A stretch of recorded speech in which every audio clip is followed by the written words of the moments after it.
Bonjour, je suis Anna Torgal, je suis actuellement directrice du département consommation et production alimentaire de la Fédération de l'industrie alimentaire belge et j'étais à la cellule des conseillers en environnement à la toute première période entre 1994 et 1997. Notre tâche principale, c'était de faire des petits diagnostics environnementaux dans les entreprises. Donc il fallait prendre contact avec les entreprises, leur proposer un service qui était gratuit.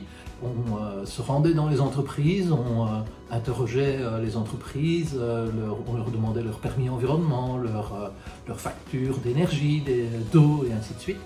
Et sur cette base-là, on faisait une petite analyse environnementale sur tous les aspects, tous les compartiments environnementaux, et on terminait le rapport qu'on devait remettre à la fin avec une série de recommandations pratiques que l'entreprise pouvait mettre en œuvre.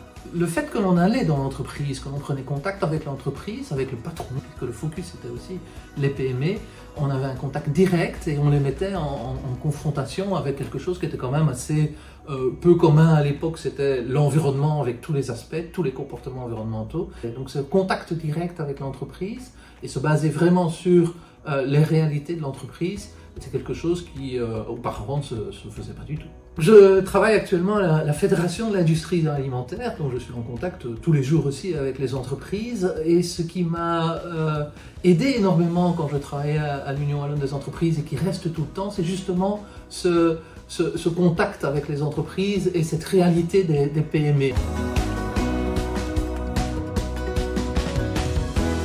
Quand on est à la cellule des conseillers en environnement, il y a deux choses qui sont importantes, me semble-t-il, c'est l'empathie et l'expertise.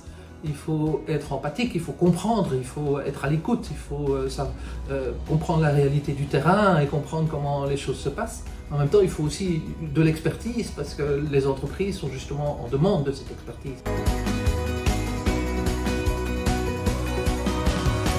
De rien, c'est avec plaisir.